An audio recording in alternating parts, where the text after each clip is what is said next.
High in the rafters of an old barn, where the beams were warm with sun and the air smelled of hay, there lived a sparrow and his 4 children.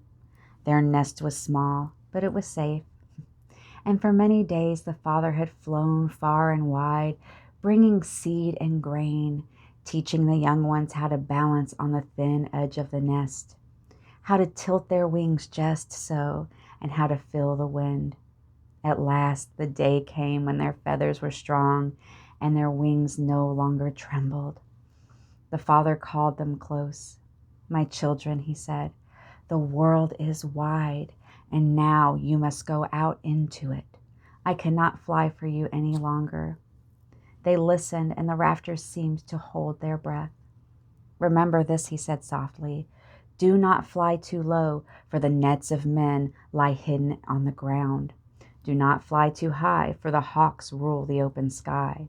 And do not fly into the kitchens of humans, for there are many unseen dangers there." The young sparrows nodded, bright-eyed and eager, and then one by one they leapt from the nest. The first flew straight towards the houses. "Why should I wander far?" he thought. "Where there are people, there's always food." He fluttered through an open window and landed upon the warm stones of a kitchen floor. Crumbs lay scattered like treasure. He pecked, and his belly grew full. But the room was not empty. From the shadows beneath the table, 2 green eyes opened. In a single silent leap, the cat sprang, and the sparrow was gone. The second sparrow rose high into the air.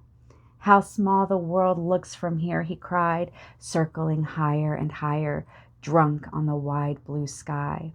But above him the hawk was already watching. With a sharp cry and a flash of wings it struck, and the sparrow never touched the earth again. The third sparrow flew low, skimming the fields and the hedgerows. "I will stay close to the ground," he said, "and nothing will take me by surprise." But the ground is full of traps, and a thin cord tightened around his foot, and he beat his wings in terror, but he could not free himself. And so he was lost. The 4th sparrow flew more slowly. He remembered his father's voice. He kept neither to the heights nor to the dust. He followed the hedgerows, rested in the branches, and watched before he moved. The seasons passed. He found food. He found shelter. He learned when to fly and when to be still, and he lived. Many years later, the old sparrow met him again on a quiet fence beneath an evening sky. "You have done well, my son," the father said. "You listened, and because you listened, you are still here." And the sparrow bowed his head, for he knew that love had taught him how to survive. Thank you for joining me this week at the Mystics Library, Hearth, for this retelling of the story from the Brothers Grimm. Go in peace, mystic travelers, knowing the warm fire is here for you whenever you wish to return.